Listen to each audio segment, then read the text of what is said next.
Hello everyone, मैं अजय आप सबका अपने चैनल पर स्वागत करता हूं। आज हम करेंगे कॉन्ग्रुएंसी पे डिपेंडेंट कुछ प्रश्न। पिछले क्लास में हमने बेसिक सीखा था, आज इस पे आधारित हम कुछ सवाल करेंगे। तो चलिए क्लास की ओर चलते हैं। प्यारे बच्चों, आज हम कॉन्ग्रुएंसी पर आधारित कुछ सवाल करेंगे। ये मेरा आज का पहला सवाल है। चलिए इस सवाल को सॉल्व करते हैं और समझते हैं। सवाल में दिया हुआ है, so that in an isosceles triangle the triangle opposite to the equal sides are equal. जैसे कि आपको पता है आइसोस्केलस ट्रायंगल के टू साइड्स इक्वल होते हैं। यहाँ पर मैं एक ट्रायंगल ड्रॉ किया हूँ ए बी सी। इसमें साइड ए बी तथा साइड ए सी एक दूसरे के इक्वल हैं। Side A B equal to side B C. Isosceles triangle में दो साइड इक्वल होते हैं।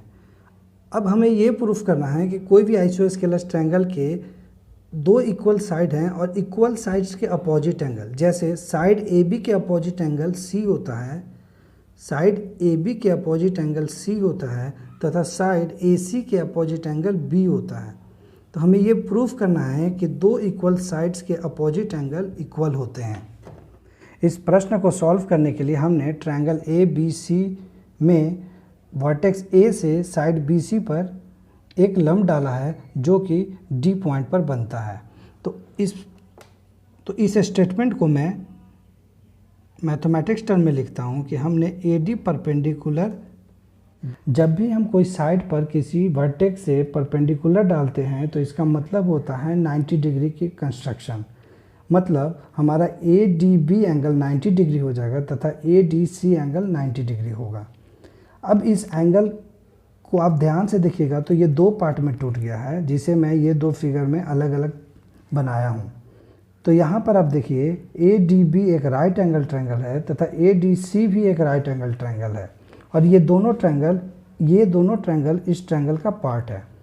अब यहाँ पर देखते हैं ए डी बी जब राइट एंगल ट्रायंगल है और हमारा ए बी तथा ए सी साइड इक्वल है, ए बी यहाँ पे हाइपोटेनस है, ए सी भी यहाँ राइट एंगल ट्रायंगल का हाइपोटेनस है।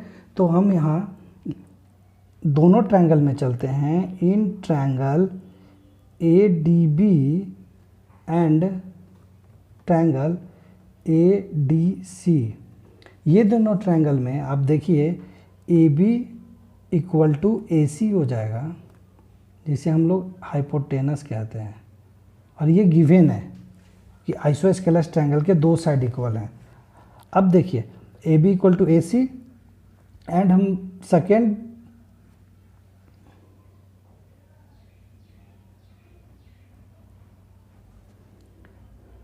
अब यहाँ पर अगर ध्यान से देखा जाए तो हमारा साइड ए डी को देखिए।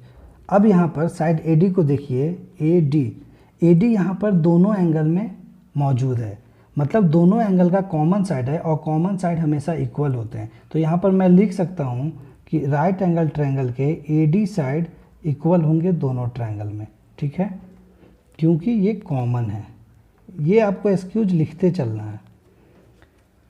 अब यहाँ पर आपको ध्यान होगा कि मैंने आपको RHS कंडीशन पढ़ाया था। RHS केस, RHS कंडीशन में मैंने बताया था कि जब दो राइट ट्रायंगल के हाइपोटेनस इक्वल हों तथा उसके परपेंडिकुलर या बेस में से कोई भी एक साइड दोनों ट्रायंगल में इक्वल हो तो वो RHS कंडीशन फॉलो करता है। तो यहाँ पे आप देख रहे हैं कि AB और AC हाइपोटेनस इक्वल है तथा परपेंडिकुलर या बेस AD और AD दोनों इक्वल है। तो हम कह सकते हैं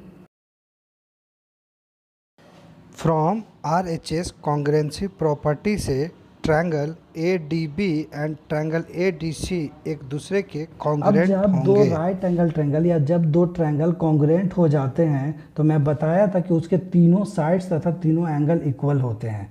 तो यहाँ पर अगर देखा जाए तो angle B A D equal to angle B A D का क्रॉसपॉन्डिंग है angle C A D. Angle C A D equal होगा तथा एंगल बी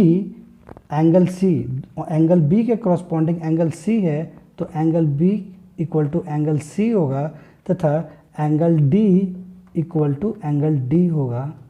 ये 3 एंगल इक्वल होंगे, और अगर साइड की बात किया जाएगा तो हमारा B D equal to D C भी होगा, क्योंकि ये ट्रायंगल कॉन्ग्रुएंट हो चुका है। और हमें प्रूफ करना था angle C equal to angle B.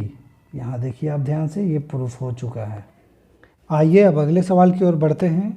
हमारे पास एक सवाल है, prove that the bisector of the vertical angle of an isosceles triangles bisect the base at the right angles.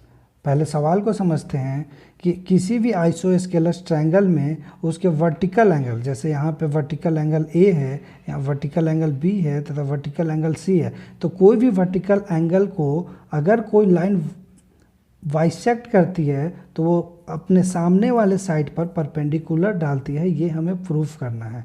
तो सबसे पहले आइए समझते हैं कि बाइसेक्टर होता क्या है। जब किसी एंगल को कोई एक लाइन 2 इक्वल पार्ट में बांटती है, जैसे यहाँ पे एक एंगल है P Q R and Q S, angle P Q R को 2 इक्वल पार्ट में बांटती है, ये एंगल और ये एंगल 2 इक्वल पार्ट में बांटती है, तो हम कहेंगे कि Q S angle P Q R का बाइसेक्टर है। तो यहाँ पर आप देख पा रहे हैं कि ट्रायंगल ए बी सी में वर्टिकल एंगल ए है और वर्टिकल एंगल के बाइसेक्टर ए डी है। तो यहाँ पर एंगल बी ए डी तथा सी ए डी इक्वल होगा, क्योंकि लाइन ए डी है so angle B A D को बाइसेक्ट कर रहा है। समझ पा रहे होंगे आप लोग। तो ये एंगल इक्वल हो जाएगा। अब हमें प्रश्न के अनुसार प्रूफ करना है कि angle A D B and angle A D C 90 degree होंगे। तो यहाँ पर फिगर में हम देख रहे हैं कि ट्रायंगल ए बी सी को लाइन ए डी 2 पार्ट में बांट रहा है और हमें 2 ट्रायंगल मिल जाते हैं। पहला ट्रायंगल हमारा A D B and second triangle है ए डी सी। तो अब हम ये दोनों ट्रायंगल में चलते हैं। यहाँ मैं लिखता हूँ in triangle A D B and triangle A D C. याद होगा आपको कि लास्ट क्लास में हमने ए डी को बी सी पर परपेंडिकुलर बनाया था, इसीलिए एंगल ए डी बी हमारा 90 डिग्री था। लेकिन इस सवाल में हमने ए डी को परपेंडिकुलर नहीं बनाया, हमने ए डी को एंगल बी ए सी का बाइसेक्टर बनाया है, इसीलिए यहाँ angle A D B 90 degree नहीं होगा। हमें प्रूफ करना है ए डी 90 डिग्री होगा, ये दिया हुआ नहीं है, ये चीज़ ध्यान रखिएगा। तो ये 2 ट्रायंगल में हम चलते हैं। तो अब यहाँ पे देखिए कि हमें क्या क्या क्लू दिया गया है। पहले तो हमें दिया गया कि आइसोस्केलस ट्रायंगल है। आइसोस्केलस ट्रायंगल में 2 साइड इक्वल होते हैं, तो यहाँ पे A B equal to A C equal है, ये गिवन है आपका। तो हम लिख सकते हैं in triangle A D B में ए बी इक्वल है ट्रायंगल ए डी सी के साइड ए सी का।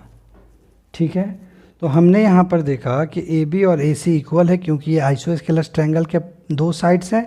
अब यहाँ पर आप देखिए एंगल बी ए सी का बाइसेक्टर है एंगल डी, मतलब angle B A D and angle C A D एक दूसरे के इक्वल होंगे। क्यों होंगे ये अब आपको मैं बता चुका हूँ, इसीलिए मैं यहाँ डायरेक्ट लिखता हूँ कि A B A D equal होगा एंगल सी ए डी का, क्योंकि बाइसेक्टर है।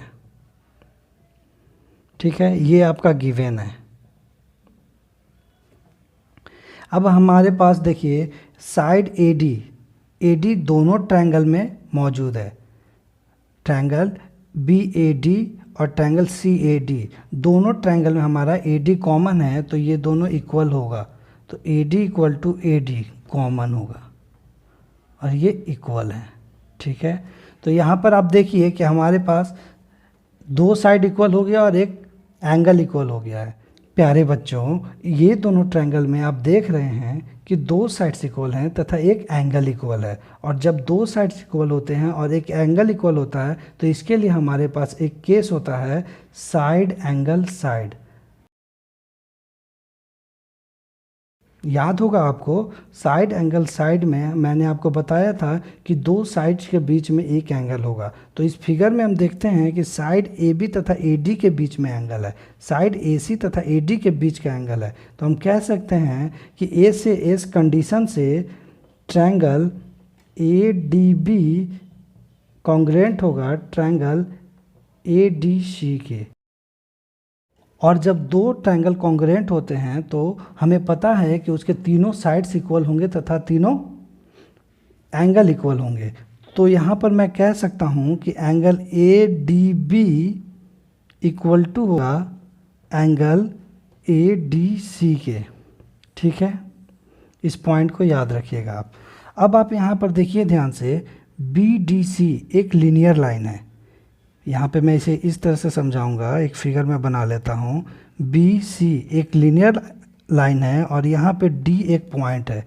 डी पर मैं देख रहा हूँ कि ए डी एक लाइन है जो कि बी सी को डी पर कट कर रहा है। याद रखिएगा, मैं नहीं कह रहा हूँ कि बी सी पर ए डी परपेंडिकुलर, मैं अभी कह रहा हूँ कि बी सी एक लीनियर लाइन है और ए डी लाइन डी पर कट कर रहा है बी सी को।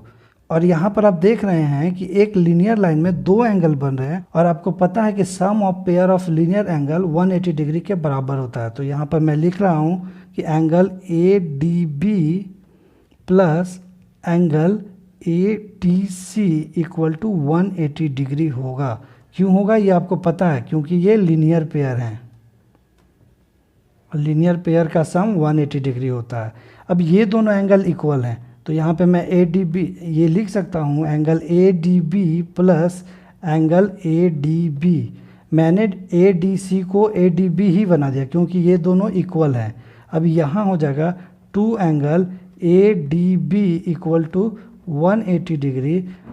और जब मैं इस इक्वेशन को सॉल्व करता हूँ तो हमें मिलता है angle A D B equal to 90 degree.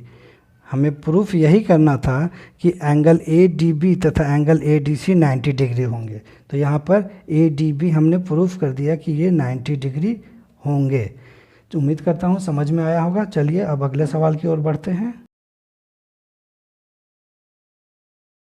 ये सवाल आप लोग के लिए होमवर्क है, आप इसे खुद से कीजिए और बताइए आपसे हो रहा है या नहीं। प्यारे बच्चों, मिलते हैं अगले वीडियो में।